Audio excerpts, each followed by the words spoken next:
শুভ সকাল সবাইকে আমন্ত্রণ জানাচ্ছি মেরিল মিল্ক সোমবার রাঙা সকাল অনুষ্ঠানে। দর্শক, সুন্দর দিনের প্রত্যাশা বরাবরের মতোই সবসময়ের মতো করেই বলবো, নিজেদের প্রতি যত্নশীল হওয়া, নিজেদেরকে ভালো রাখা। কারণ আমরা ভালো থাকলেই আসলে আমাদের পরিবারের মানুষগুলো ভালো থাকবে, আশেপাশের মানুষগুলোকে আমরা ভালো রাখতে পারবো।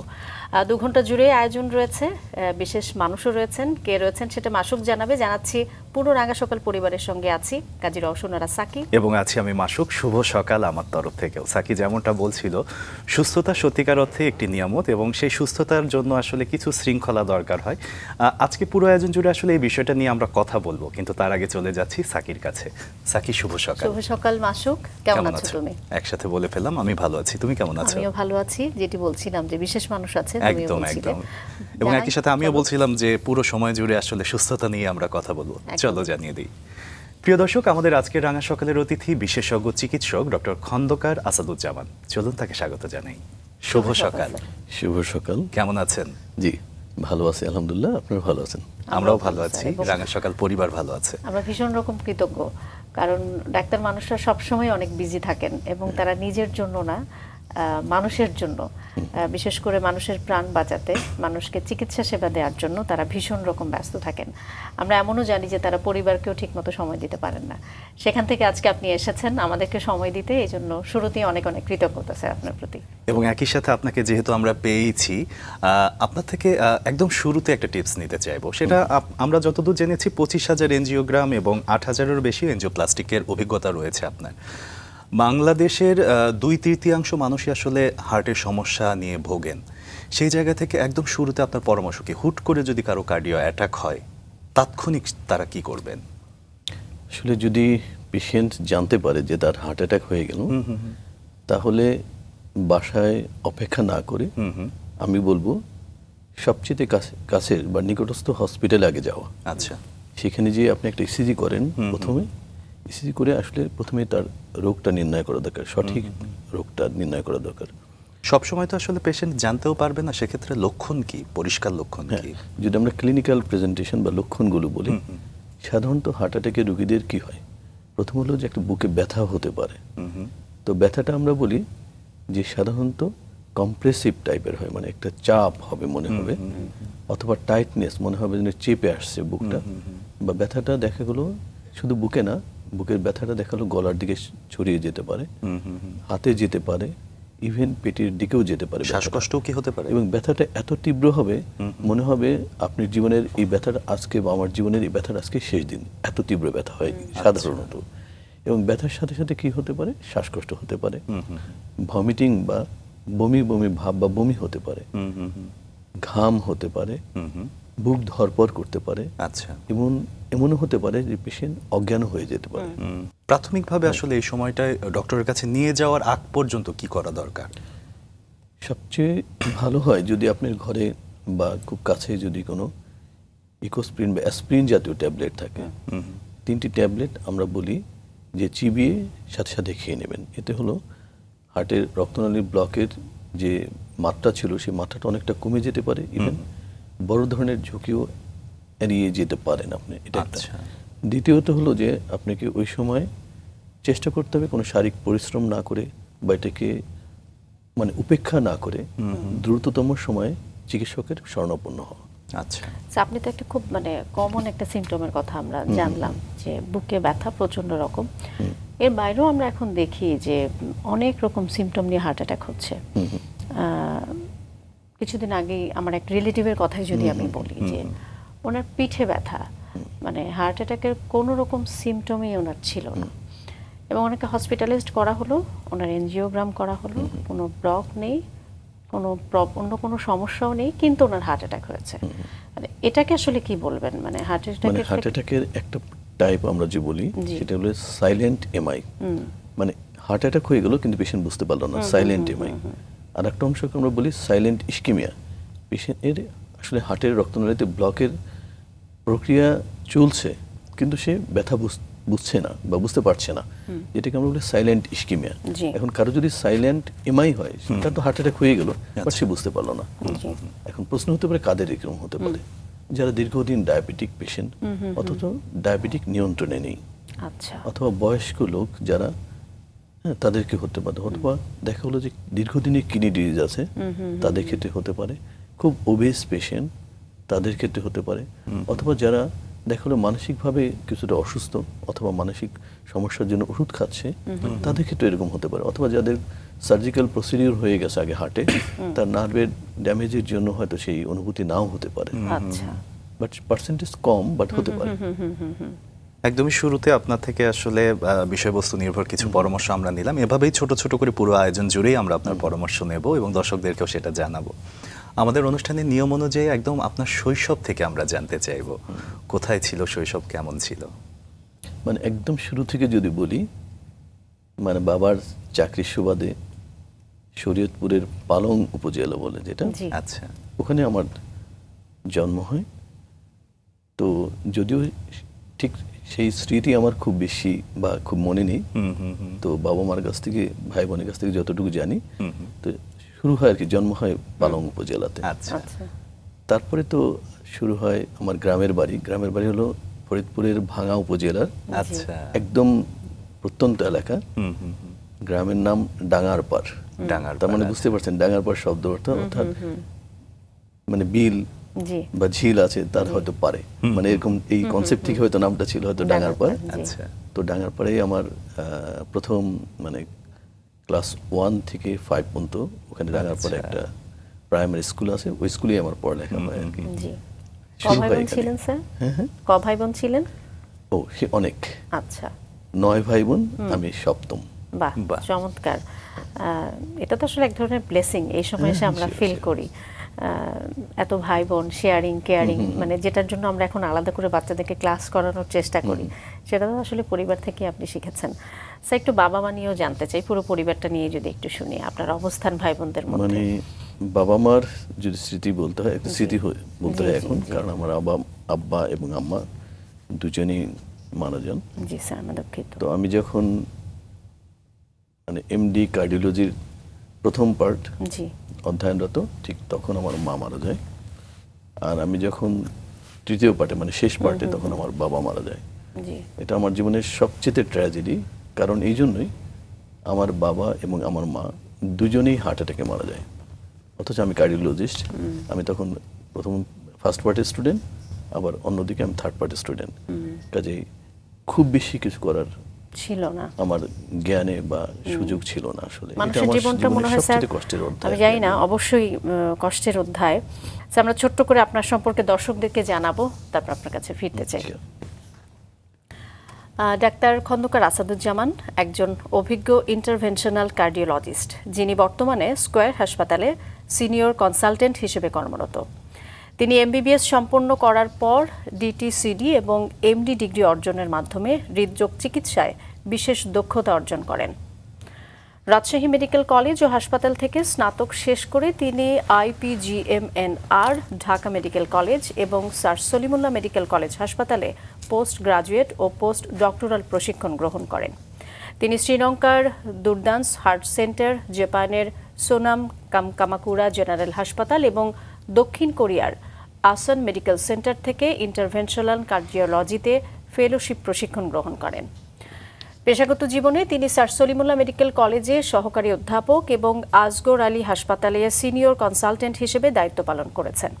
তিনি বাংলাদেশে রেডিয়াল ইন্টারভেনশনের অন্যতম পথিকৃৎ এবং bi radial coronary CTO intervention এবং ন্যানো ক্রাশ প্রযুক্তির অগ্রদূত হিসেবে পরিচিত। তার দীর্ঘ ক্যারিয়ারে তিনি 25,000-এর বেশি ডায়াগনস্টিক করোনারি এনজিওগ্রাম এবং 8,000-এর বেশি করোনারি এনজিওপ্লাস্টিক সফলভাবে সম্পন্ন করেছেন।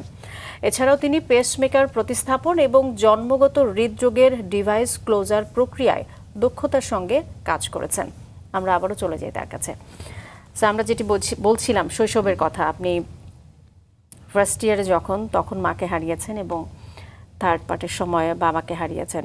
আমরা একটু শুনতে চাই, মানে ডাক্তারি পেশায় আসাটাকে একেবারে নিজস্ব ইচ্ছায় নাকি সেখানে নিশ্চয়ই বাবা মার একটা অবদান তো ছিলই? প্রথমে যেটা বললাম, যেহেতু পরিবারের সদস্য ছিল অনেক, ভাই বোন অনেক, কাজে এখানে কিন্তু আসলে একদম সেই প্রত্যন্ত অঞ্চলে কিন্তু আমাদের ওইভাবে গাইড করার মতো খুব বেশি কেউ ছিল না। জি। এটা আমি বলবো যে নিজেদের ইচ্ছা থেকে বা আমার ব্যক্তিগত উদ্যোগ থেকেই বা আমার নিজস্ব স্বপ্ন থেকেই হয়তো আমি আস্তে আস্তে এইভাবে জি। নিজেকে ডক্টর হব বা পরবর্তীতে কার্ডিওলজিস্ট হব, এইভাবে আস্তে আস্তে নিজেকে এভাবে চিন্তা করি এবং সেভাবে আস্তে আস্তে বিল্ড আপ করার চেষ্টা করি আর কি। জি। আর অবশ্যই বাবা মার তো দোয়া ছিল, ইচ্ছা ছিল যে জানি ভালো কিছু করি, ডক্টর হই, এটা তাদেরও ইচ্ছা ছিল। জি স্যার, একটু শুনি যে কলেজ জীবনটা কোথায় কাটলো? কলেজ হলো আমার যেহেতু বাড়ি ফরিদপুর, জি। প্রথমে বলছি, যদিও আমার মানে একদম শুরুটা আমার মানে অরিজিনাল বাড়ি ভাঙা বললেও, জি। বাট আমরা প্রায় 50 ইয়ার্স ফরিদপুরে শিফট করি, যে সেই হিসেবে ফরিদপুর রাজেন্দ্র কলেজেই আমার প্রথম পড়ালেখা শুরু হয় আর কি। আচ্ছা। ফার্স্ট ইয়ারটা ফরিদপুর রাজেন্দ্র কলেজে, এরপরে ওখানে একটা ইতিহাস যে একটু শেয়ার না করলেই হয়। জি, please, মানে sir. আমার সবসময় টেন্ডেন্সি থাকে যে আমি প্রথম বেঞ্চে আমাকে বসতে হবে, আচ্ছা। আমাকে মানে একদম 1 থেকে 2 বা 1 থেকে 3 এর মাঝে সবসময় আমাকে থাকতে হবে, এটা মনের অজান্তেই জিনিসটা কাজ করতো। বাট যেহেতু আমি একটু গ্রামের ছেলে, আর জেলা স্কুল যেহেতু এটা জেলা মানে জেলার সর্বোচ্চ কলেজ রাজেন্দ্র কলেজ, তো জেলা স্কুলের ছাত্রদের ওখানে প্রাধান্য থাকে, এটি স্বাভাবিক। তো জেলা স্কুলের ছাত্ররা দেখতো যে আমি প্রথমে এসে বসছি, গ্রাম থেকে এসে ফার্স্ট বেঞ্চে আমি প্রতিদিন বসি, আচ্ছা। ওরা আমাকে ঠিক ওইভাবে নিতে এন্টারটেইন পারছিল না। করেনি, আসলে খুব বেশি ভালোভাবে দেখে নাই। আচ্ছা। তো মানে এটা নিয়ে আমাকে অনেক রকম কথাও শুনতে হতো জেলা স্কুলের ছাত্রদের কাছে আর কি। তো আমি তখন চিন্তা করলাম যে আমি যদি এখানে ফার্স্ট বেঞ্চে না বসতে পারি তাহলে আমি এই কলেজে আমি থাকবো না। আচ্ছা। আমি নিজে একা, বাবা আমার সিদ্ধান্ত ছাড়াই নিজেই তখন ইন্টারমিডিয়েট ফার্স্ট ইয়ারে আমি সিদ্ধান্ত নিলাম আমি কলেজ চেঞ্জ করবো। কারণ আমাকে যদি ফার্স্ট বেঞ্চে না বসতে দেওয়া হয়, আমি যদি 1 থেকে 3 এর মাঝে না থাকি, তাহলে আমার এই কলেজের দরকার নেই। আচ্ছা। এটা আমার ভিতরে একটা কাজ করলো, তা আমি কলেজ চেঞ্জ করলাম আসলে। কলেজ সেকেন্ড change ইয়ারে করে কলেজ ফেললেন? চেঞ্জ করে ফেললাম। আচ্ছা। আমি শরীয়তপুর গভর্নমেন্ট কলেজে চলে গেলাম। ওখানে গিয়ে আমি প্রথম একদম সবসময় মানে সব কিছুতে আমি 1 থেকে 3 এর মাঝেই থাকতাম আর কি। এবং ওখানে আমার দেখলাম যে না, মানে আমার যে ডিজায়ার ছিল আমি প্রথম বেঞ্চে আমাকে বসতে হবে, সবকিছু আমাকে পারতে হবে, সবকিছু আমাকে জানতে হবে, ওই আর্টসটা আমার সবসময় কাজ করতো। আচ্ছা। যার ফলে এবং সেকেন্ড সেখানে ইয়ারটা কি আমি আপনি সফল হয়েছেন? হ্যাঁ, আচ্ছা। যার ফলে আমি সেকেন্ড ইয়ারটা আমি শরীয়তপুর গভর্নমেন্ট কলেজে পরে কমপ্লিট করি। বাহ। আপনি কি একটু শান্তশিষ্ট স্বভাবের ছিলেন স্যার? এরকম কি বরাবরই? আপনাকে এখনো সবাই- দেখে আমাদের সবাই তাই এরকমই বলে। মনে হয়েছে। জি। মানে ছোটবেলায়, কিন্তু আবার সবাই এটাও বলে আমি নাকি খুব রাগী মানুষ, এটাও বলে সবাই, আচ্ছা। বিশেষ করে প্রফেশনাল জি, জি, জীবনে সেটা এটা তো আমাকে খুব বেশি শুনতে হয় আর কি। সেটা তো স্যার, প্রয়োজন। স্কুল কলেজে যেটা হয় যে 1 থেকে 3 রোল যাদের হয় তাদের উপর একটা চাপ থাকে ডাক্তার কিংবা ইঞ্জিনিয়ার হতে হবে। সেই মানসিকতা কি তখন থেকে আসলে আপনার সেদিকেই নিয়ে যাচ্ছিল? মানে ওই সময় যে আমি যখন বলছি যে সময়টা, ওই সময়টা আসলে সবারই কিন্তু চিন্তা ভাবনা থাকে ওইটাই। তখন কিন্তু অন্য প্রফেশন, এখন যেমন ডাইভার্সিটি আছে, সুযোগ আছে অনেক বেশি, তখন সুযোগও কম ছিল, আর মানুষের চিন্তা ভাবনা ওই কেন্দ্রিকই ছিল যে হয় আচ্ছা। চিকিৎসক হতে হবে না প্রকৌশলী হতে হবে। আচ্ছা। তো আমরা প্রথম যে 3 জন ছিলাম, লাকিলি বা আনলাকিলি যাই বলে 3 জনই কিন্তু চিকিৎসক বা প্রকৌশলী ছিলাম, হতে পারছি আর কি পরবর্তীতে।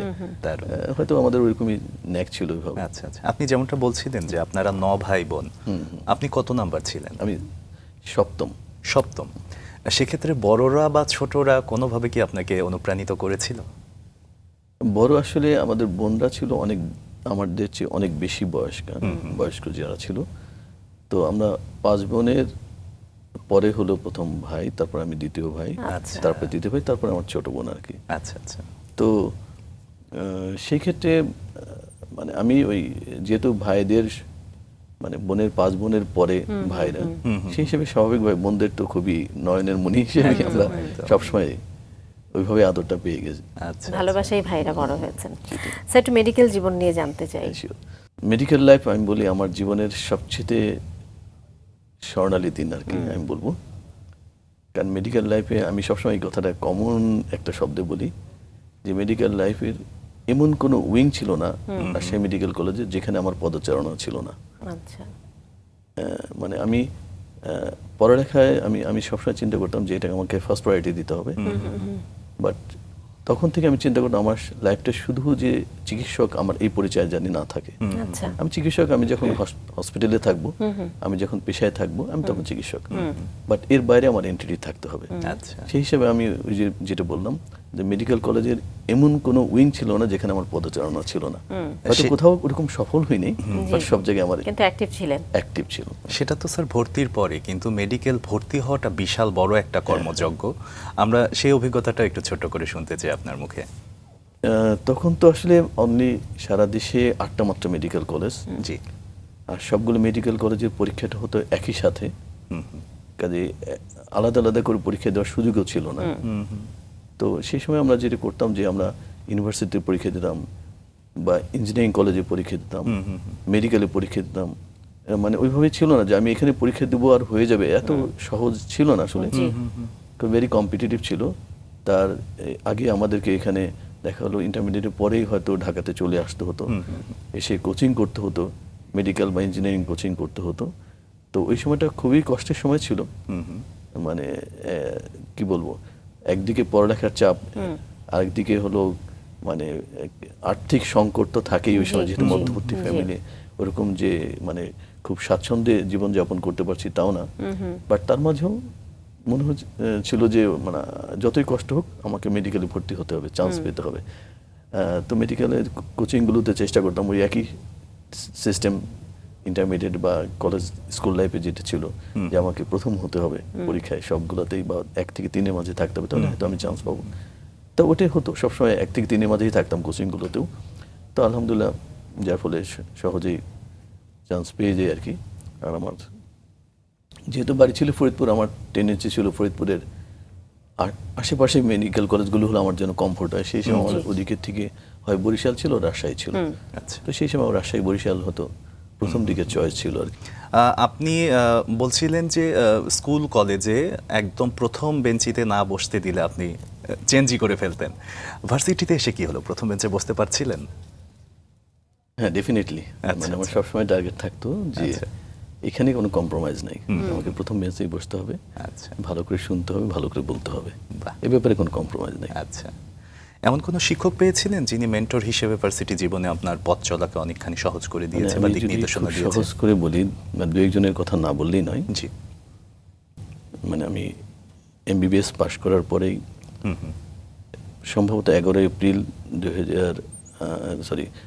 1995-এ আমার শেষ হলো ইন্টার্নশিপ এমবিবিএস। তারপর 1996-এর 11 এপ্রিল আমি শেষ করলাম ইন্টার্নশিপ।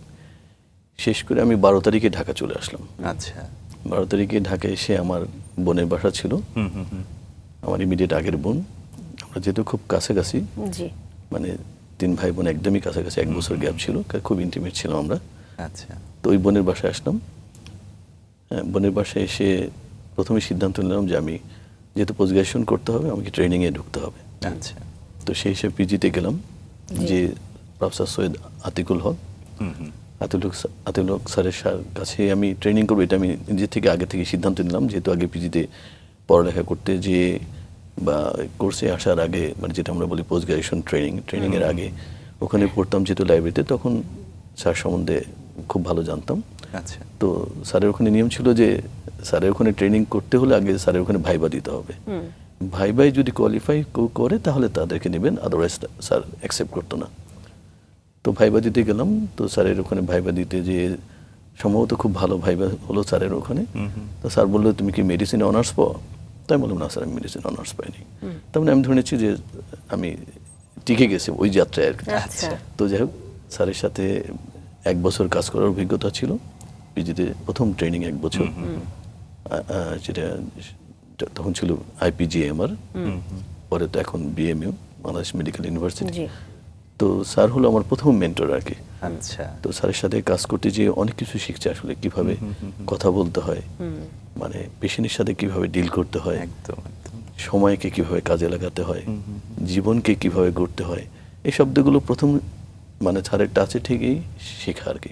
এবং স্যার তার ট্রেনিংদের ওইভাবেই ট্রেন আপ করতো। এবং স্যার কিন্তু খুব স্বল্প সংখ্যক ট্রেনিং নিত, 2 জন বা 3 জন, এর বেশি। এখন যেমন 20 জন 25 জন ট্রেনিং নিয়ে স্যাররা ট্রেনিং দেয়, এটা তখন ছিল না। স্যাররা সিলেক্টিভ 2 জন বা 3 জন, এবং তাকে ওইভাবেই সে গাইড করতো আসলে। যেমন ঠিক 8টা মানে 8টার সময় স্যারের চেম্বারে ঢুকতে হবে, প্রথমে পেশেন্ট দেখতে হবে, সেই পেশেন্টগুলো স্যারকে প্রেজেন্ট করতে হবে, স্যার ওই পেশেন্টগুলো দেখতো। তারপরে আবার 8:30 মানে 8:30 রাউন্ডে যেতে হবে, এবং 2:30 মানে 2:30 রাউন্ড শেষ হতে হবে, সবকিছু শেষ করতে হবে। তো ওই জন্য প্রথম হলো স্যার, যেটা মানে অধ্যাপক সৈয়দ আতিকুল হক স্যার, আতিকুল হক স্যারের হাত ধরেই প্রথমে মানে আমার মেন্টর হিসেবে আমি মনে করি তাকে। সেকেন্ড, যখন আমি ট্রেনিং করলাম ট্রেনিং ঠিক না, ওটা চাকরির পার্ট হিসেবে মেডিকেল অফিসার হিসেবে ঢাকা মেডিকেলে আমি 2 বছর কর্মরত ছিলাম। তো ওখানে ছিল অধ্যাপক রফিকুদ্দিন স্যার।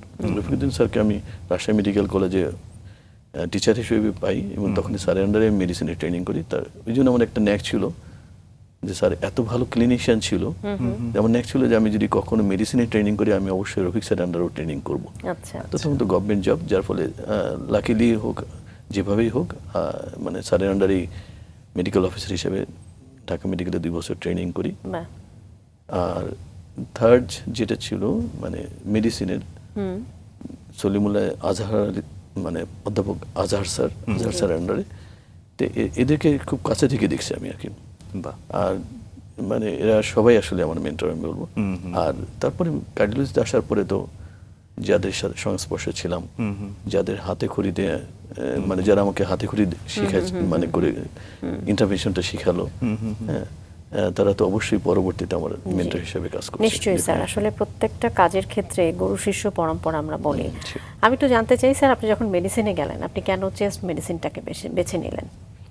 ওই যে শুরুতে একটু আগেই বলছিলাম বোধহয়, আমাদের যেমন গ্রাজুয়েশনে ভর্তি হওয়া যেমন খুব টাফ ছিল, জি জি, ঠিক একইভাবে এখনকার মতো তো তখন এত এমডি এফসিবিএস এত ব্রাঞ্চিং ছিল না, খুব সিলেক্টিভ কয়েকটা সাবজেক্ট ছিল যখন আপনি পোস্ট গ্রাজুয়েশন করতে পারবেন। আচ্ছা, তো তখন আমরা প্রথমেই তো প্রিপারেশনের পরে একটা পরীক্ষা দিতে হয়, কোথায় হবে আমরা জানি না, জাস্ট একটা ট্রায়াল হিসেবে দেওয়া আর কি, যে ঠিক আছে একটা ডিপ্লোমায় পোস্ট গ্রাজুয়েশনের জন্য একটা প্রথম পরীক্ষার যে সার্কুলার হলো, জি, তো ওই পরীক্ষাটা অ্যাটেন্ড করলাম। তো অ্যাটেন্ড করার পরে পরীক্ষাতে মানে আমার মানে চান্স হয়ে গেল আর কি। তো তখন আমি আমার যারা মেন্টর ছিল, টিচার ছিল, তাদের সাথে আলাপ করলাম যে স্যার আমার আসলে একদম শুরুতে, কারণ আমি সম্ভবত আমার ব্যাচের প্রথম যে পোস্ট গ্রাজুয়েশনে প্রথম কোনো কোর্সে চান্স পেলাম আর কি। তো আমার 130 জন আমার ফ্রেন্ড, তো প্রথমে আমি যেহেতু চান্স পেলাম, আমি স্যারদের সাথে আলাপ করলাম যে স্যার আমার শুরুতে তো আমি ডেফিনেটলি আমি হয় এফসিপিএস করবো না এমডি করবো, আমার তো পোস্ট গ্রাজুয়েশন আমার ডিপ্লোমা দিয়ে শুরু হওয়া উচিত না। তো স্যার একজন আমার টিচার বলল না তুমি এটা করো, তারপরে তুমি এমডি এফসিপিএস করো, তোমার এই বেস যেটা রেসপিরেটরি মেডিসিনের এই বেসটা তোমার হয়তো খুব কাজে লাগবে। আচ্ছা, আমি ঠিক তার কথাতেই আমি আসলে ভর্তি হলাম এবং প্রথমবারেই ভর্তি হয়ে একবারেই পাস করে যাই, যখন আমার কোনো সময় নষ্ট হয় নাই। তো এটা আমার লাক ফেভার করে আর কি। জি জি, আর একটাই দিকে সমস্যা ছিল, যখন আমি এত আগে ভর্তি হয়েও কিন্তু আমি এমডিতে একটু পরে আসতে হলো, কারণ গভর্নমেন্ট জবের নিয়ম ছিল যে প্রথম যদি আপনি কোনো কোর্সে ভর্তি হন 2 বছর বা 3 বছর পর মাঝে আপনি আর কোনো পরীক্ষায় অ্যাপিয়ারই করতে পারবেন না। আচ্ছা। এটা একটা বিশাল বার ছিল আমাদের সময়। আবার আপনি গভর্নমেন্ট জবের পরে আবার 2 বছরের মাঝে আপনি কোনো কোর্সের জন্য পরীক্ষা দিতে পারবেন না, বা পরীক্ষা দিলেও কোনো কোর্সে ভর্তি হতে পারবেন না। এই বিশাল একটা বারের আমি তখন পড়ে গেলাম, যেটা আমার জানা ছিল না। আচ্ছা, তো যাই হোক, পরে তো আবার তখন চেস্টে মানে পোস্ট গ্রাজুয়েশন করার পরে মনে হলো না চেস্টের জন্য আমি আসলে নিজেকে প্রিপেয়ার করতে চাই না, আমি কার্ডিওলজিতে ক্যারিয়ার করতে চাই। কারণ তখন আমাদের ওই সময়টায় মানে কার্ডিওলজি ছিল সবচেয়ে মানে টাফেস্ট এবং সবচেয়ে লুক্রেটিভ সাবজেক্ট হিসেবে। তো আমার টার্গেট ছিল তখন আমি যদি পোস্ট গ্রাজুয়েশন করতাম আমি সবচেয়ে বেস্ট সাবজেক্টে যাবো, আমি কেন রেসপিরেটরি থাকবো। তখন আবার ড্রাইভ দিল না, আমি রেসপিরেটরি থেকে আমি কার্ডিওলজিতে শিফট এখানে আপনার সবচেয়ে বড় প্লাস পয়েন্ট যেটা ছিল, আপনি যেটি বলছিলেন যে বরাবরই যে ফার্স্ট বেঞ্চ, মানে তার মানে আপনি বরাবরই পড়াশোনা অনেক ভালো ছিলেন। আমরা যেটা জানি যে ডাক্তারি পেশায় তো আসলে প্রচুর পড়াশোনা করতে হয়। ইন্টারাপ্ট করি, জি জি, আমি আসলে সবসময় মানে কখনোই ভালো ছিলাম না। আচ্ছা, বাট আমি ভালো না হলে ওই প্রথম বেঞ্চে স্টুডিয়াস ছিলাম, এটা বলতে পারেন যে আমি প্রথম লেগে বেঞ্চে থাকার বসার সাহসিকতা তো একটা তখনই লেগে থাকার তৈরি একটা হয়। টেন্ডেন্সি থাকছিল যে আমাকে ভালো করতে হবে। ভালো ছিলাম এই শব্দটা আমি কখনো বলি না, জিজ্ঞাসু মানসিকতা আমার ছিল যে আমি ভালো করতে হবে এই টেন্ডেন্সি।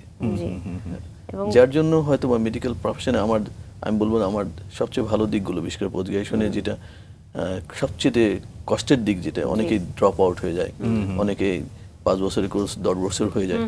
তো যেভাবে লাকিলি হোক আনলাকিলি হোক, যেভাবে হোক টিচারও হয়তো আমাকে পছন্দ করতো, কোনো পরীক্ষা আমাকে পোস্ট গ্রাজুয়েশনে দ্বিতীয়বার বসতে হয় না আর কি। বাহ, যার ফলে সবগুলো পরীক্ষা আমি একবার মানে এই জায়গাতে আমরা একটু কনফিউজড হচ্ছি। আপনি বলছিলেন যে ভালো স্টুডেন্ট না, হ্যাঁ স্টুডিয়াস ছিলেন, কিন্তু এই যে ফার্স্ট বেঞ্চে বসা এবং প্রত্যেকটা ধাপই আপনি একবারেই কমপ্লিট করে করে আপনি বের হয়েছেন, এটা খুব পড়াশোনা ছাড়া কি আসলে আদৌ সম্ভব কিনা? পড়াশোনা একটা পার্ট হতে পারে, বাট কারণ আমরা জানি যে ডাক্তারি পেশায় প্রচন্ড রকম চাপ থাকে, প্রচুর পড়াশোনা করতে হয়, যেটা আপনি বলছিলেন যে ড্রপ আউট হয়ে যায়, অনেকে 5 বছরের জায়গায় 10 বছরও লাগে শুধুমাত্র এই এত বেশি কঠিন সময়ের মধ্য দিয়ে যায় বলেই আমার মনে হয় যে সবাই প্রেশারটা নিতে পারে না। কিন্তু আপনি পেরেছেন, আপনি করছেন এখনো, তবে আপনার কাছে মনে হয় কিছু টিপস আছে আমি স্টুডেন্টদের জন্য আপনি দিতে পারেন যদি স্যার। একটা শব্দ যদি বলি, জি জি যেমন রফিক স্যার আমাকে দেখে যে কোনো মর্নিং সেশন হলে আমাকে দাঁড় করাতো, জি দাঁড় করে বলতো যে স্টুডেন্ট কেমন হতে হয়, পোস্ট গ্রাজুয়েট স্টুডেন্ট কেমন হতে হয়, জি। বা সিনসিয়ারিটি কেমন হতে হয়, ডক্টর আসাদকে দেখে তোমাদেরকে শেখা উচিত। বাহ। বাহ, মানে এই জিনিসটা আমার খুব খুব আমার নিশ্চয়ই মানে স্যার। হার্ট টাচিং শব্দ মনে হতো আর কি। ব্যাপারটা কারণ আমার মনে হতো যে স্যারের যেটা ন্যাক ছিল যে অ্যাডমিশন হবে 70টা 80টা পেশেন্ট, তা আপনি 70টা 80টা পেশেন্ট আপনাকে জানতে হবে, ওই খাতা দেখে না। এখন যেমন আপনি খাতা দেখে বলবেন ওটা না, আপনি প্রত্যেকটা পেশেন্ট দেখতে হবে, এক্সামিন করতে হবে, এবং স্যারকে রাউন্ডের সময় ব্রিফ করতে হবে যে আমি এই পেশেন্ট দেখছি, এই ফাইন্ডিংস আছে। তো এটা করতে হলে আমাদের যেটা হতো মানে সেটা হলো যে যেদিন অ্যাডমিশন হবে ওই দিন থেকে হসপিটালে থাকতে হতো, পোস্ট অ্যাডমিশনে হসপিটালে থাকতে হতো, জি তারপরে অ্যাডমিশনের পরে থার্ড ডেতে আমাদের বাসায় যেতে হতো। মানে এই সময়টা আমরা হসপিটালে থাকতাম ট্রেনিং আচ্ছা। পিরিয়ডে, আমি বাসায় যেতাম না। জি। তো এগুলো হয়তো বা আমার এই যে যেটা বললাম যে জি, জি, জি। সিনসিয়ারিটির জায়গাটা হয়তো স্যাররা পছন্দ করতো। এটা কি স্যার আপনি নিজে থেকেই করতেন নাকি একটা আমার ভালো বাধ্যবাধকতা ছিল? ভালো লাগাও ছিল, আবার সবসময় চিন্তা থাকতো যে আমি যেখানে ট্রেনিং করতে আসছি বা আমি যার আন্ডারে কাজ করতে আসছি সে যেন আমার কোনো নেগেটিভ দিকে না দেখে, আমাকে জানি কোনোভাবেই না বুঝতে পারে যে বা না জানতে পারে যে সে এই জায়গাটা ফাঁকি দিচ্ছে বা এই কাজটা করছে না। এই সিনসিয়ারিটির জায়গাটাতে আমি কম্প্রোমাইজ করতাম না Compromise কখনো। করেননি, স্যার। এই জন্য আমি বলছিলাম ভালো চমৎকার স্টুডেন্ট না, জি। সিনসিয়ারিটি আমার সবসময়- সময়ানুবর্তিতা, অধ্যাবসায়, এগুলোর পাশাপাশি সচেতনতা। স্যারের মধ্যে সচেতনতা এবং একই সাথে বিনয়, যে আমরা বলছি যে আপনি ভালো ছাত্র ছিলেন কিন্তু তিনি কোনোভাবে স্বীকার করছেন না, এই যে এত বিনয়, এটা আসলে আমাদের শেখার বিষয় স্যার। ভীষণভাবে অনুপ্রাণিত আমরা আসলে স্যার আপনার জীবনের গতিপ্রবাহ যেভাবে চলছে সেভাবেই গল্পটা এগিয়ে নিতে চাই। এরপরে কি হলো? তারপরে তো পোস্ট গ্রাজুয়েশনের যখন কমপ্লিট হলো ওখান থেকে তো আমি স্যার সলিমুল্লাহ মেডিকেল কলেজে, আমি বলবো যে অনেকে আমাকে জানে আমি রাজশাহী মেডিকেল কলেজ স্টুডেন্ট, ঠিক একইভাবে অনেকে জানে আমি সলিমুল্লাহ মেডিকেল কলেজ স্টুডেন্ট। আচ্ছা। কারণ সলিমুল্লাহ মেডিকেল কলেজে চাকরির সুবাদে 17 বছর আমি ওখানে পার করছি। আচ্ছা। আমি ওখানে রেজিস্ট্রার ছিলাম, আমি ওখানে দীর্ঘদিন অ্যাসিস্ট্যান্ট প্রফেসর ছিলাম। জি। তারপরে যে কোনো কারণে হোক, প্রমোশনের জটিলতার কারণে হোক, আমার মনে হলো না আমার এখানে থাকা ঠিক হবে না, আমি এখন নিজেকে প্রিপেয়ার যতটুকু করা দরকার করে ফেলছি, আমি এখন বোধহয় কুইট করা উচিত গভর্নমেন্ট জব। আচ্ছা আচ্ছা। তো সেই জন্য আমি পরে গভর্নমেন্ট জব কুইট করি আর কি। তা ওখানে আমি 2003 থেকে 17 সাল পর্যন্ত সলিমুল্লাহ, যার ফলে আমার ওখানে বিশাল একটা স্টুডেন্ট ছিল, কারণ রেজিস্টার থাকা অবস্থায় প্রচুর স্টুডেন্টের সাথে ইন্টারাকশন হতো। আমার ওখানে ডিকার্ড স্টুডেন্ট ছিল, এমডি স্টুডেন্ট ছিল, থার্ড পার্ট থেকে ফিফথ ইয়ার স্টুডেন্ট ছিল, আচ্ছা। যার ফলে স্টুডেন্টদের সাথে আমার ডিলিংসটা খুব ভালো মনে হতো। আমি পড়াতে খুব পছন্দ করতাম, মানে টিচিং প্রফেশন আমি মারাত্মক এনজয় করতাম আসলে। আচ্ছা। যে কোনো কারণেই হোক, পরিস্থিতির কারণে হোক অথবা আমার ভাগ্যের টানে হোক, আমাকে গভর্নমেন্ট জব, আমি স্বেচ্ছায় গভর্নমেন্ট জব থেকে কুইট করে আমি প্রাইভেটে চলে যাই আর কি। আচ্ছা। আর রাজগড়িতে জয়েন করার আগে আমি 5 বছর প্রায় অ্যাপোলোতে ওখানে ভিজিটিং কনসালটেন্ট হিসেবে কাজ করি। তখন থেকে মনে হলো না, গভর্নমেন্ট জবের পাশাপাশি বোধহয় প্রাইভেট জব আমার জন্য কমফোর্ট হবে, কারণ আমি শুরুতে একটা কথা বলছিলাম যে আমি শুধু ডক্টর হতে চাই না, আমি ডক্টর হতে চাই, জি আমি ভালো মানুষ হতে চাই, আমি চমৎকার। ভালো হাজবেন্ড হতে চাই, আমি ভালো বাবা হতে চাই, দারুণ, আমি দারুণ। ভালো সোশ্যাল ওয়ার্কার হতে চাই, আমি সমাজের জন্য কিছু করতে চাই। এটা আমার ভিতরে একটা কাজ করতো, যার ফলে আমি দেখলাম যে না, আমি যদি প্রাইভেট সেক্টরে যাই, গভর্নমেন্ট সেক্টরে একটু ড্রব্যাকটা একটু বলে নিই তাহলে। মানে ওখানে সকাল 8টায় আমাকে যেতে হতো, 2টা পর্যন্ত আমার হলো অফিস আওয়ার, 2টার পরে কোনোভাবে একটু লাঞ্চ করে কিন্তু আমাকে আবার চেম্বার যেতে হতো। আর চেম্বার মানে তো বুঝতেই পারছেন, চেম্বার মানে হলো ওখানে একটা নির্দিষ্ট নিয়ম থাকে যে এরপরে মানে আপনি এখানে চেম্বার করলে আপনি এতগুলো মানে ঢুকি দিতে হবে বা এই সময় দিতে হবে, আপনি একটা চেম্বার দখল করবেন, হচ্ছে আপনি অল্প সময় করে চলে যাবেন, এটা হবে না। যেমন দেখালো রোগীদের চাপ, হসপিটালের এনভায়রনমেন্ট বা ডায়াগনস্টিক সেন্টারের প্রেশার, সবকিছু মিলে দেখালো 10টা 11টার আগে চেম্বার শেষ করতে পারতাম না। তো 10টা 11টা শেষ হলে বাসায় আসতে আসতে সেই 11:30 বা বেজে যেত বা 11টা বেজে যেত। বাট কর্পোরেটে আমি যখন ভিজিটিং কনসালটেন্ট হিসেবে অ্যাপোলোতে কাজ করি, জি। তখন দেখলাম না, এদের টাইমটা খুব সুন্দর, 9টায় যাচ্ছে, 5টায় বের হয়ে যাচ্ছে বা 6টায় বের হয়ে যাচ্ছে। তাহলে 6টার পরে আমার অনেক অনেক সময় আমার জি পরিবারকে দেওয়ার সময় আছে, সোশ্যাল ওয়ার্ক করার সময় আছে, একদম। বা আমি যদি রিসার্চ ওয়ার্ক করতে চাই সেখানে সময় আছে, বা আমি যদি মানে ডক্টরের বাইরে আমার কোনো এন্টিটি তৈরি করতে চাই সেখানে আমার সময় আছে। আচ্ছা।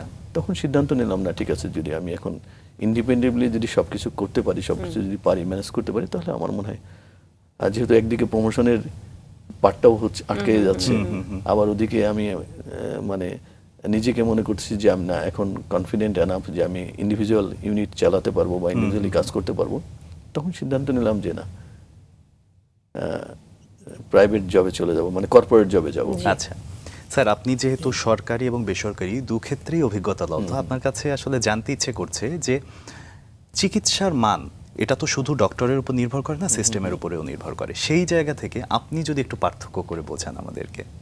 মানে মানুষের আসলে এক্সপেকটেশনের যেমন শেষ নেই, চাহিদারও শেষ নেই, অ্যাট দ্য সেম টাইম আমাদেরও তো থাকে মানুষকে সেই সার্ভিসটা এনশিওর করার জন্য। একদম। কিন্তু আপনারও টাইম 24 ঘন্টায়, কর্পোরেটে যে জব করে তারও 24 ঘন্টায়।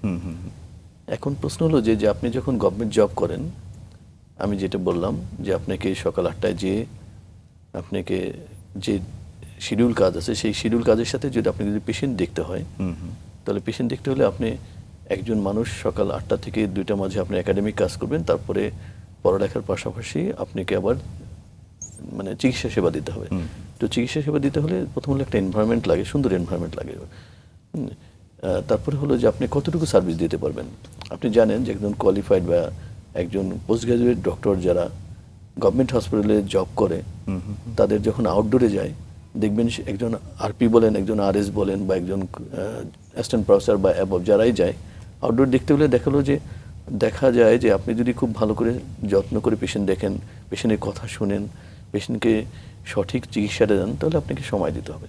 তো সময় মিনিমাম হলো আমরা বলি যে ইন্টারন্যাশনালি যদি আমরা স্ট্যান্ডার্ড বলি, তাহলে অ্যাটলিস্ট 12 আওয়ার্স সময় দেওয়া দরকার, 12 মিনিটস, মানে 12 মিনিট হলে না হলে আপনি পেশেন্টের সাথে কনভারসেশনই হয় না আসলে। তো একদম সর্বনিম্ন যদি 12 মিনিট হয়, আর সর্বোচ্চ যদি আপনি হাফ অ্যান আওয়ার, আধা ঘন্টা সময় দেন, সেই সময়টা কিন্তু গভর্নমেন্ট হসপিটাল দেওয়া সম্ভব না। কারণ আপনার একজন স্পেশালিস্ট ডক্টর যখন আউটডোরে বসে, চেম্বারে বসে, দেখা হলো তার ওখানে সিরিয়াল থাকে 70 থেকে 100 জন পেশেন্ট, আপনার টাইম হলো 3 ঘন্টা বা 4 ঘন্টা আউটডোর, বা 5 ঘন্টায় ধরলাম। 100 জন পেশেন্ট, 70 জন পেশেন্ট, আপনি কিভাবে টাইম ভাগ করবেন? 1 মিনিটও পাবেন না হিসাব করলে, 30 সেকেন্ডও পাওয়া কঠিন। তো 30 সেকেন্ড আপনি কিভাবে পেশেন্টের কথা শুনবেন, কিভাবে তাকে এক্সামিন করবেন, কিভাবে আপনি চিকিৎসা দেবেন? কাজে এই জায়গাটা আমরা মনে হয় একটু পিছিয়ে আছে, বা এখানে মানুষের এক্সপেকটেশন যেটা, সেটা আমরা আসলে ফুলফিল করতে পারি না। এই জন্য মানুষ, আমি এই জিনিসটাকে একটু অন্যভাবে বলবো, হয়তো অনেকেই খারাপ ভাবতে পারে, আমার কথা শুনে মন্তব্য করতে পারে, তারপর আমি বলবো যেমন যে মানুষটা ধরনের ঢাকা মেডিকেলে বা সলিমুল্লাহ চিকিৎসার জন্য এই যে 5 ঘন্টা 6 ঘন্টা সিরিয়াল দিয়ে 1 মিনিট সময় নিয়ে আবার মন খারাপ করে চলে যাচ্ছে, সেই লোকটা যখন পার্শ্ববর্তী কোনো একটা দেশে যাচ্ছে, সে কিন্তু একটা গভর্নমেন্ট হসপিটালে যাচ্ছে না, সে আমাদের এই বাংলাদেশের মতো একটা বড় কোনো কর্পোরেট হসপিটালে যাচ্ছে। ওখানে যে যখন সার্ভিসটা দেখে, তখন কিন্তু সে কম্পেয়ার করে ওই সার্ভিসটির সাথে বাংলাদেশের গভর্নমেন্টের আউটডোর সার্ভিসের সাথে। তো এই সার্ভিসটা যদি আমরা কম্পেয়ার করতে বলতাম, ভাই আপনি ঠিক আছে, আপনি বাংলাদেশের যে কর্পোরেট হসপিটালের যে সার্ভিস, আপনি সেই সার্ভিসের সাথে কম্পেয়ার করেন, তাহলে আপনি বুঝতে পারবেন হয়তোবা 18 বা 20 বা 19 বা 20, কিন্তু মানে 1 আর 19 বা 20 হবে না। এখানে আমাদের একটা কষ্টের জায়গা, যে মানুষ আমাদেরকে, আমি মনে করব একটা মিস ইন্টারপ্রেট করে, ভুল বুঝে আমাদের এই জায়গাটাতে। আর একটা জিনিস যেটা আছে সেটা হলো যে ডেফিনেটলি আমরা যদি ডক্টর পেশেন্ট রিলেশনশিপ বলি বা ডক্টর পেশেন্ট রেশিও বলি, রেশিওতেও কিন্তু আমরা চিকিৎসকরা, বিশেষ করে পোস্ট গ্রাজুয়েট চিকিৎসকরা বা কোয়ালিফাইড বা স্পেশালিস্ট চিকিৎসকদের সংখ্যা এবং পেশেন্টদের সংখ্যার যে অনুপাত, সেই অনুপাত কিন্তু অনেক অনেক গ্যাপ। তো এই গ্যাপের জন্য আসলে লোড প্রাইভেট সেক্টরেও যে কম তা না, কিন্তু প্রাইভেট সেক্টর কম্পারেটিভলি অনেক লোড এখন। আচ্ছা, এখানে ওই জন্য মানে যে স্যাটিসফ্যাকশনের জায়গাটা, পেশেন্টের এখানে একটা ডিসস্যাটিসফ্যাকশন তৈরি হয়, আমি মনে করি এটা। আমরা অনেক বিষয় নিয়ে আলাপ করছি, আরো অনেক কিছু জানবার আছে, সময় স্বল্পতার জন্য হয়তো আমরা সবকিছু জানতে পারবো না, তারপরে বিশেষ বিশেষ বিষয় একটু জানতে চাই। বিশেষ করে আপনি কার্ডিওলজিতে একজন বিশেষজ্ঞ, বিশেষ করে বাংলাদেশে রেডিয়াল ইন্টারভেনশনাল পথিকৃৎ আপনাকে বলা হয়। এই যে পথিকৃৎ আপনাকে বলা হচ্ছে, বা এটির যাত্রাটি যে বাংলাদেশে শুরু হয়েছে, এটি নিয়ে একটু জানতে চাই। আমরা তো সবাই মানে কনভেনশনাল ওয়েতে, যেটা ফিমোরাল অ্যাপ্রোসেশন, তো অ্যাঞ্জিওগ্রাম বা অ্যাঞ্জিওপ্লাস্টি করতাম। আমরা মিডফোর্ডে প্রথমেই একটা পাবলিকেশন হয় ট্রান্সরেডিয়াল অ্যাঞ্জিওগ্রাম দিয়ে, প্রথম, অর্থাৎ হাতে কিভাবে রক্তনালীতে, হাতে রক্তনালী ব্যবহার করে কিভাবে অ্যাঞ্জিওগ্রাম করা যায়। তো আমরা ওখান থেকে শুরু করি। জি। ওখানে প্রথম একজন এমডি স্টুডেন্ট ছিল, তার থিসিসটা হয় ওখানে। তখন থেকে হাতে কিভাবে অ্যাঞ্জিওগ্রাম করা যায় সুন্দর করে, তখন থেকে আমাদের প্রস্তুতিটা শুরু হয় আর কি। জি। তো এরপরে আমি দেখলাম যে মানে শুধু অ্যাঞ্জিওগ্রাম করে আমরা সীমাবদ্ধ থাকছি, ইন্টারভেনশনে খুব বেশি আমরা হাতে করছি না, পায়ে চলে যাচ্ছি। তখন আমার মনে হলো না, আমি নিজে একটু উদ্যোগ নিই, আশেপাশে কোথায় ভালো হয়, শ্রীলঙ্কা, ইন্ডিয়া বা নেপাল বা সিঙ্গাপুর কোথায় ভালো হয়। তো একটু খোঁজ নিয়ে দেখলাম যে মানে শ্রীলঙ্কাতে ওরা রেডিয়াল ইন্টারভেনশন খুব ভালো করছে। আচ্ছা। তো আমি নিজস্ব উদ্যোগে আমি শ্রীলঙ্কা চলে গেলাম। তো চলে যেয়েই আমি প্রথমে ওখানে মিত্রকুমার ওখানে একটা ডুরডান্স হসপিটাল, যেটা হলো শ্রীলঙ্কায়, ওটা ওদের কর্পোরেট হসপিটাল, ওনার সাথে কাজের সুযোগ পাই। জি। তো প্রথম দিন স্যারের সাথে কাজ করার পর সেকেন্ড দিনে স্যার বললো ঠিক আছে তুমি হাতে করো, নিজেই করো, আমি দেখি। তো এটা আমার জন্য খুব খুব ভালো অপরচুনিটি ছিল যে সেকেন্ড দিনে আমার হাতে ছেড়ে দেবে অ্যাঞ্জিওগ্রাম করার জন্য, অ্যাঞ্জিওপ্লাস্টি করার জন্য। তো সেকেন্ড দিনে আমি পাংচার করে সুন্দরভাবে ওয়ারিং করছিলাম। তো স্যার পরে মনে হলো যে স্যার আমার উপরে কনফিডেন্ট। সেটা কি হাতেই ছিল? হাতেই। আচ্ছা। কারণ আমার টার্গেট ছিল আমি হাতে অ্যাঞ্জিওপ্লাস্টি কীভাবে সুন্দর করে করা যায় সেটি শিখতে যাব। তো ওখান থেকে ট্রেনিং শেষ করে এসে আমি বাংলাদেশে অ্যাঞ্জিওপ্লাস্টি হাতে শুরু করলাম। জি। আচ্ছা। একা একাই শুরু করার পর থেকে তো আস্তে আস্তে শুরু হলো তখন বিভিন্ন সেমিনার, সিম্পোজিয়ামে ট্রান্সরেডিয়াল অ্যাঞ্জিওগ্রাম কীভাবে করা যায়, কীভাবে পাংচার করা যায়, কীভাবে ভেসেলকে মানে করোনারি আর্টারিতে সুন্দরভাবে ক্যাথেটার এনগেজ করা যায়, কমপ্লিকেশন কীভাবে মিনিমাইজ করা যায়, কমপ্লিকেশন হলে কীভাবে ম্যানেজ করা যায়, এগুলো নিয়ে সমস্ত সিম্পোজিয়াম সেমিনারগুলোতে আমার প্রত্যেকটা সেমিনার বা সিম্পোজিয়ামে আমার প্রেজেন্টেশন থাকতো। আচ্ছা। তো সেই ক্ষেত্রে আমার এগুলোতে আমাকে আরো এনকারেজ করতো যে আমাকে এটাতে আরো বেশি এক্সপার্ট হতে হবে, আরো বেশি দক্ষতা অর্জন করতে হবে। এভাবেই শুরু আর কি। এবং আপনি তো 25,000-এর মতো এনজিওগ্রাম এবং 8,000-এরও বেশি এনজিওপ্লাস্টিক করেছেন। এই যে এত অভিজ্ঞতা, এতগুলো কাজ করেছেন আপনি, সেই জায়গা থেকে কোনো সমস্যার মধ্যে দিয়ে গেছেন বা যেটা মনে হয়েছে যে এটা আরেকটু ভালো বা অন্যভাবে হলেও হতে পারতো? হ্যাঁ, আপনি কাজ করতে গেলেই আমরা বলি যে কেউ যদি বলে আমার কমপ্লিকেশন হয় না এই কাজ করতে যাই, আমি বলবো আপনি কাজ করেন নাই। আপনি কাজ করবেন, কমপ্লিকেশন হবে না। হাঁটতে গেলে হোঁচট খাবেন, পড়ে যাবেন। আর যদি আপনি বলেন আমি হোঁচট খাই নাই, হাঁটি নাই, পড়ে যাই নাই, তাহলে আমি বলবো আপনি হাঁটা শিখেন নাই বা হাঁটেন নাই। তো আমাদের ক্ষেত্রে একই, কাজ করতে গেলে জটিলতা হবেই, জটিলতা হবে, চ্যালেঞ্জ আসবে এবং সেগুলো সেটা মোকাবেলা করাটাই হলো ক্রেডিট। বিশেষজ্ঞ চিকিৎসকের কাজ কি? বিশেষজ্ঞ চিকিৎসকের কাজ হলো আপনি কাজ করবেন বা আরেকজন কাজ করবে, সেটা কমপ্লিকেশন হতে পারে, সেই কমপ্লিকেশনটা আপনি ম্যানেজ করতে পারলেন কিনা, এখানেই হলো আপনার সফলতা আমি মনে করি এখানে। তো সেক্ষেত্রে আমাদের প্রথম দিকে যেটা হতো খুব বেশি করোনার মানে রেডিয়াল স্পাজম হতো ইনিশিয়াল স্টেজে। আমরা প্রথম দিকে যখন শুরু করি তখন খুব স্পাজম হতো, পেশেন্ট পেইন নিয়ে আসতো, সেটা ম্যানেজ করা হতো, বোঝানো হতো। এখন আস্তে আস্তে দেখা গেলো স্পাজম একদমই কমে গেছে, বা অলমোস্ট জিরো না বললে নিয়ার জিরো হয়ে গেছে বলা যায়। আর দেখা গেলো ভেসেল হতো, ডিসেকশন হতো, পারফোরেশন হতো, সেগুলো ম্যানেজ করতে হতো। এখন এগুলো খুবই কম, হয় না বললেই চলে। তার মানে এই যে আপনি কমপ্লিকেশন ম্যানেজ করতে করতে যে কোনো আপনার এক্সপিরিয়েন্সটা গ্যাদার হয়, প্রসিডিউর করতে করতে আপনি বুঝতে পারেন যে কী দিয়ে কমপ্লিকেশন হতে পারে, কোন কারণে আমার জটিলতা হচ্ছিল বা হচ্ছে, সেগুলোকে ওভারকাম করা যায়। কাজে আমি মনে করি সেদিক থেকে এখন অলমোস্ট প্রায় প্রতিটা সেন্টারে এখন রেডিয়াল ইন্টারভেনশন হচ্ছে এবং আলহামদুলিল্লাহ সবাই ভালো করছে এখন। আচ্ছা স্যার, রেডিয়াল ইন্টারভেনশন নিয়ে তো একটু শুনলাম, একটু যদি ইন্টারভেনশনাল কার্ডিওলজি আমরা যেটাকে বলি, সেটা সাধারণ মানুষের জন্য আপনি যদি একটু সহজভাবে একটু ছোট্ট করে বলেন। মানে তাহলে একটু শুরু থেকেই বলতে হয়, যেমন আমাদের কাছে পেশেন্ট যখন চেম্বারে আসে, যখন আমরা বলি যে আপনার এই সমস্যা হচ্ছে বা আপনার হার্টের রক্তনালীতে ব্লক হওয়ার সম্ভাবনা আছে, আপনি একটা অ্যাঞ্জিওগ্রাম করেন। অ্যাঞ্জিওগ্রাম শব্দটা শুনলেই ভয় পায়। জি স্যার, এটা হলো প্রথম কথা। তখন আমরা পেশেন্টকে বুঝাই না আসলে অ্যাঞ্জিওগ্রামটা, অনেকের ধারণা যে অ্যাঞ্জিওগ্রাম বোধহয় একটা সার্জারি, অনেকের ধারণা যে অ্যাঞ্জিওগ্রাম বোধহয় ভর্তি হতে হবে, হসপিটালে অনেকদিন স্টে করতে হয়, কমপ্লিকেশন হয়। যখন পেশেন্টকে একটু সময় দেওয়া হয়, বোঝানো হয় যে হাতে আমরা যখন একটা অ্যাঞ্জিওগ্রাম করি, জাস্ট আপনি তো অনেক ডায়াবেটিক পেশেন্ট আমাদের কাছে, ডায়াবেটিক নিডিল দিয়ে তো আপনি নিজের ইনজেকশন নিজেই দেন, তো এটা খুব কেমন পেন, যে পিঁপড়ায় বা মশা কামড়ের মতো ব্যথা। তো আমরা তো ওই ইনসুলিন নিডিল দিয়ে সাথে শুধু 0.5 ml বা 1 cc ডাই দিয়ে, এই মানে লোকাল দিয়ে জায়গাটাকে অবশ করি। তো এটা তো পেইনফুল না, ম্যাক্সিমাম হয়তো মশার বা পিঁপড়ার কামড়ের মতো ব্যথা। এক নম্বর। সেকেন্ড হলো যে আপনি অ্যাঞ্জিওগ্রাম করার জন্য কিন্তু আলাদা করে যে ভর্তি হয়ে রাতে থাকতে হবে তা না, আমরা ডে কেয়ারও করতে পারি। জাস্ট আপনি আগের দিন অ্যানজিওগ্রামের যে সমস্ত পরীক্ষাগুলো করা দরকার ফিটনেসের জন্য সেগুলো করে গেলেন। পরের দিন আপনি সকালে আসলেন, ডে কেয়ার সেন্টারে আসেন, আমরা অ্যানজিওগ্রাম করলাম। অ্যানজিওগ্রাম করার পরে যদি মনে হয় যে না আপনি রক্তনালী ভালো আছে, আপনি ইচ্ছা করলে কিন্তু আধা ঘন্টা পরে বাসায় চলে যেতে পারেন, হেঁটে চলে যেতে পারেন। ইভেন যদি কোনো প্রসিডিউর লাগে, সেই প্রসিডিউর আপনার সেকেন্ড ডেতে বা থার্ড ডেতে আপনি বাসায় চলে যেতে পারেন। সেক্ষেত্রে কিন্তু আপনার এটা কোনো ঝুঁকি নাই। অ্যানজিওগ্রামে তো আমরা বলি অলমোস্ট 1 লাখ পেশেন্টকেও যদি আমি কনজিকিউটিভ মানে পরপর অ্যানজিওগ্রাম করি, তাদেরও কোনো জটিলতা হবে না ইউজুয়ালি। তারপরে খুব সেফ প্রসিডিউর। আপনি রাস্তায় চলতে গেলে, রিক্সায় চলতে গেলে, রাস্তায় হাঁটতে গেলেও কিন্তু পায়ে আঘাত লাগার সম্ভাবনা আছে, অ্যাক্সিডেন্টের সম্ভাবনা আছে। সেখানে যদি আপনি 1 লক্ষ প্রসিডিউরে যদি পরপর করেন একটা অ্যানজিওগ্রাম, সেখানে যদি কোনো কমপ্লিকেশন না হয়, এটা তো খুবই ভালো একটা প্রসিডিউর। এবং যে প্রসিডিউরের জন্য আপনার কোনো সার্জারি করতে হচ্ছে না, ইভেন কোনো ব্লেডও ব্যবহার করে না, কোনো কাটাছেঁড়ার সাথে সংশ্লিষ্টতা নাই, তো সেটা খুবই সেফ, নিরাপদ প্রসিডিউর।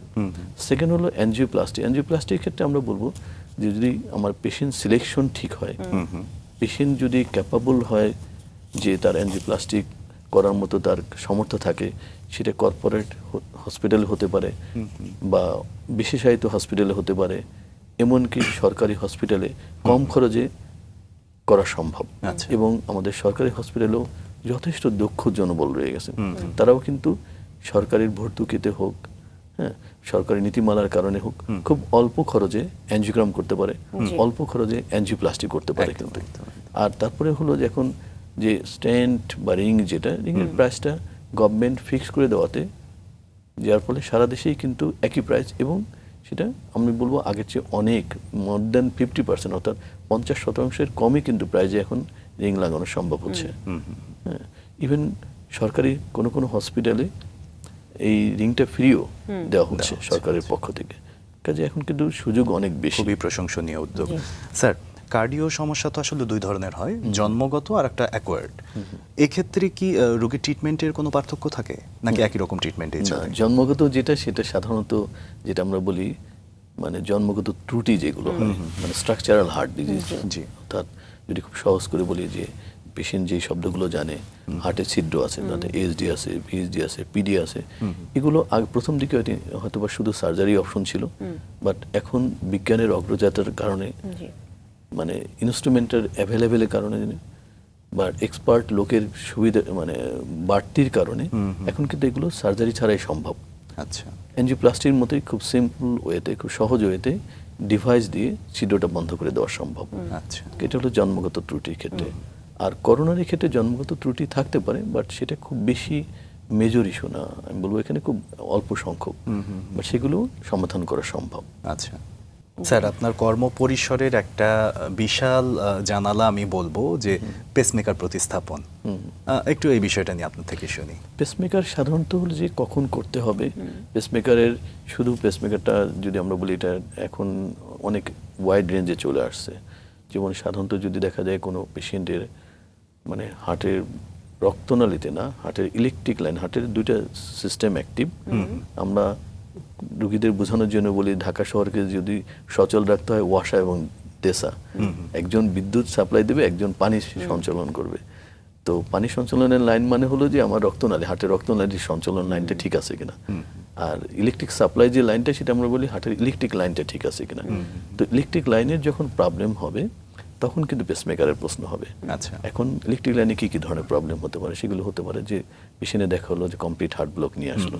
কমপ্লিট হার্ট ব্লক হলে পেশেন্টের সিমটম হবে, সে হয় মাথা ঘুরবে, অথবা হয়তো অজ্ঞান হয়ে পড়ে যাবে, অথবা বুক ধরপড় করবে, এই সমস্যাগুলো হবে।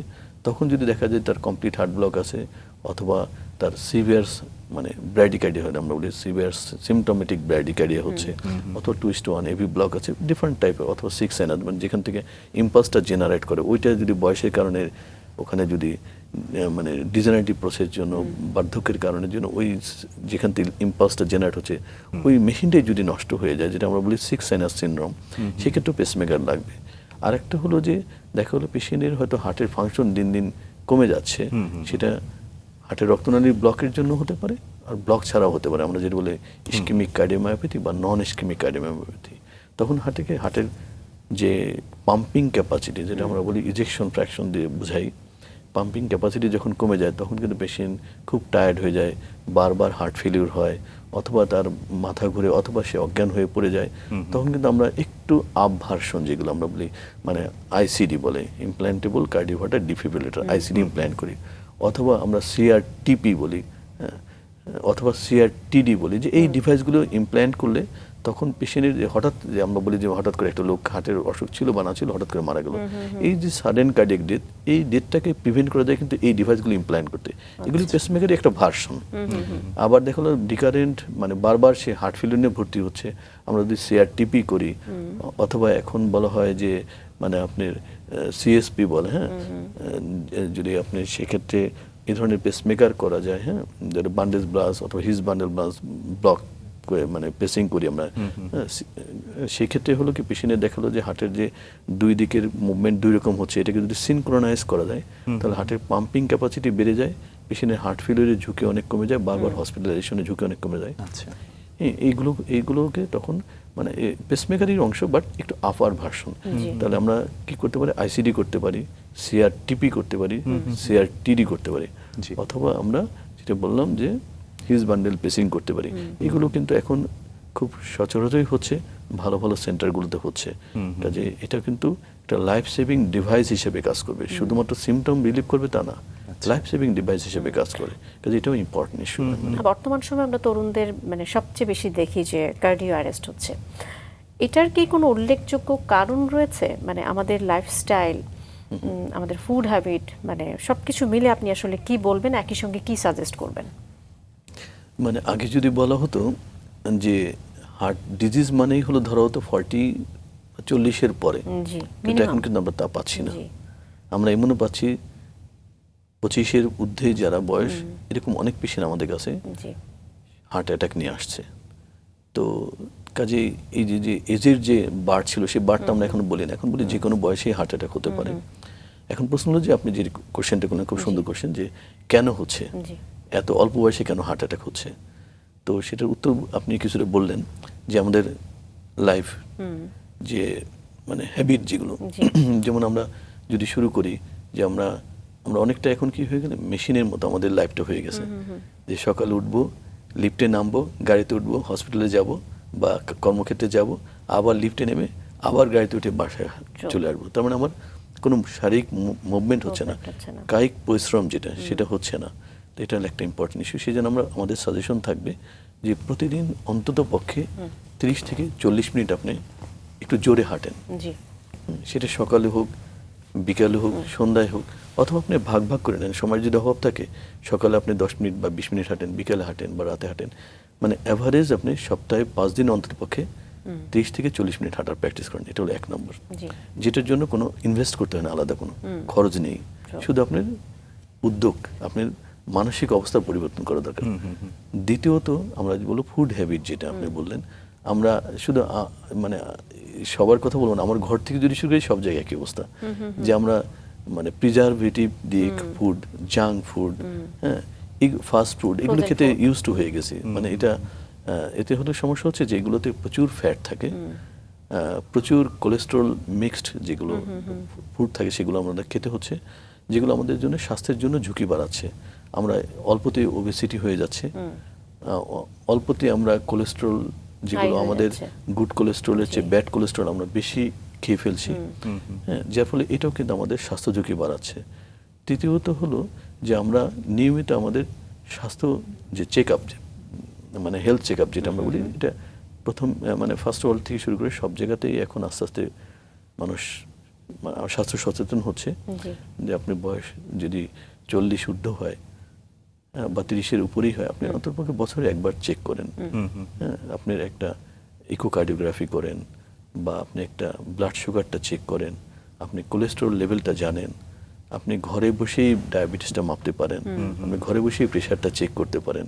বিশেষ করে যদি ফ্যামিলি হিস্ট্রি থাকে, বাবা মা ভাই বোনের কারো যদি এই ধরনের কার্ডিওভাস্কুলার রিস্ক ফ্যাক্টর থাকে, তাহলে আমি বলবো অবশ্যই তাদের বছরে একবার হলেও এই চেকগুলো করা উচিত। একদমই। তৃতীয়ত হলো এরপরে যদি আমরা বলি যে আমাদের সুষম খাবারের প্র্যাকটিস করা উচিত। হ্যাঁ, সুষম খাবার বলতে আমি বলবো যে আমরা ফ্যাটি ফুড যতটা কম পারবো খাবো, আলগা লবণ বা আলগা লবণের তৈরি খাবার যতটা সম্ভব অ্যাভয়েড করব, সুগার বা সুগার মিশ্রিত যে খাবারগুলো আছে যতটা সম্ভব কমিয়ে আনবো। আমরা ফল মূল বেশি খাওয়ার প্র্যাকটিস করব, সবজি বেশি খাওয়ার প্র্যাকটিস করব, রেড মিটটাকে আমরা কমানোর চেষ্টা করব। আর আরেকটা জিনিসটা না বললেই না, যে ভাত, মাছে ভাতে বাঙালি যদিও বলি আসলে মাছ নাই, এখন ভাত আছে। তো এক কথায় আমরা বলতে পারি, স্যার, কার্বোহাইড্রেটটাকে একটু কমাতে চেষ্টা করব। এক কথায় আমরা বলতে পারি যে সুঅভ্যাসগুলো আমাদের চর্চা করতে হবে। স্যার, ধীরে ধীরে আমরা আমাদের আজকের আয়োজনের শেষের দিকে চলে এসেছি। খুবই অল্প কথায় শুনতে চাই বর্তমানে কি করছেন এবং ভবিষ্যৎ পরিকল্পনা। বর্তমানে তো প্রথম যেটা বললাম, ফার্স্ট প্রায়োরিটি তো আমার প্রফেশন, জি যেটা মেডিকেল প্রফেশন। আমি যেহেতু একজন ইন্টারভেনশনাল কার্ডিওলজিস্ট, কাজে এটা আমার প্রথম ন্যাক। এটাকে আরো বেশি কিভাবে ভালো করা যায়, শানিত করা যায়, সমৃদ্ধ করা যায়, এটা এক নম্বর। সেকেন্ড, আমি যেটা নিজের থেকেই বলছি আর কি, যেটা হলো Bangladesh society of cardiac intervention, যেটা আমি বর্তমানে মহাসচিব।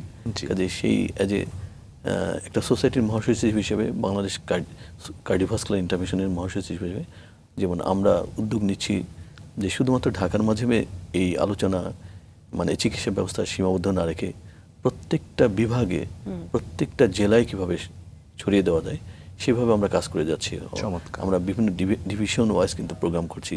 নতুন ম্যান পাওয়ার কিভাবে তৈরি করা যায়, কিভাবে শুধুমাত্র ডক্টর না, কিভাবে ভালো ট্রেন্ড নার্স তৈরি করা যায়, ভালো টেকনিশিয়ান তৈরি করা যায়, ভালো ম্যান পাওয়ার তৈরি করা যায়। হ্যাঁ, এই জিনিসগুলোকে আমরা ফোকাস করছি। কাজে এটা আমাদের সেকেন্ড ইস্যু। থার্ড হলো, অ্যাজ এ ফিজিশিয়ান হিসেবে শুধু আমার দায়িত্ব শুধু আমার নিজের, আমার পরিবারের জন্য না, আমি মনে করি আমার দায়িত্ব কিন্তু আমার দেশের জন্য। যেমন আমি কিন্তু এটা আমার নিজের জন্য বলছি না, এটা আমার সবার জন্য বলছি, অনেকেই আমরা করি। আমরা নিজস্ব এলাকায় যে, গ্রামে যে কিন্তু মাসে বা সপ্তাহে একদিন কিন্তু ফ্রি সার্ভিস দিতে পারি, হেলথ চেক আপ প্রোগ্রাম করতে পারি, মানুষের অ্যাওয়ারনেস বাড়াতে পারি, এগুলো করা উচিত। এবং পাশাপাশি আমি যেটা মনে করি, আমাদের শুধু নিজেকে না, আমার ঘরের যারা আছে তাদেরকে, আমার পরিবারের যারা আছে তাদেরকে, আমার সমাজের যারা আছে তাদেরকে, এবং আমার দেশের যারা আছে তাদেরকে কিভাবে আরও সুন্দর করে স্বাস্থ্য সচেতনতা বাড়ানো যেতে পারে, স্বাস্থ্য সেবায় কিভাবে তাদেরকে আরও বেশি সম্পৃক্ততা করা যেতে পারে, সঠিক সময়ে সঠিক চিকিৎসাটা কিভাবে আমরা নিতে পারি, এটা যদি আমরা প্রচার করতে পারি, আমরা যদি আমাদের মাধ্যমে হোক, আপনাদের মাধ্যমে হোক, সোশ্যাল মিডিয়ার মাধ্যমে হোক, যদি এটাকে ব্যাপকভাবে প্রচার করা যায়, তাহলে অবশ্যই আমি মনে করি যে প্রতিবন্ধকতা আছে, সেই প্রতিবন্ধকতা থেকে আমরা বেরিয়ে আসবো, আমাদের সফলতা আসবে। স্যার, সুন্দর স্বপ্ন, সুন্দর কাজের জন্য অনেক অনেক শুভকামনা আপনার প্রতি রইল। অনেক অনেক ধন্যবাদ জানাতে চাই স্যার, আমাদেরকে আজকে আপনি সময় দিয়েছেন। আপনাদেরকেও অসংখ্য ধন্যবাদ জানাচ্ছি, এবং সেই সাথে আমাদের যারা দর্শক বা শ্রোতা থাকবে তাদেরকেও আমাদের পক্ষ থেকে, আমরা স্কয়ার হসপিটালের পক্ষ থেকে, বাংলাদেশ কার্ডিয়াক সোসাইটির পক্ষ থেকে, বাংলাদেশ সোসাইটি অফ কার্ডিয়াক ইন্টারভেনশনের পক্ষ থেকে, এবং আমার ব্যক্তিগত পক্ষ থেকে সবাইকে অসংখ্য ধন্যবাদ জানিয়ে আমিও এখানে শেষ করছি। অসংখ্য ধন্যবাদ আপনাদেরকেও।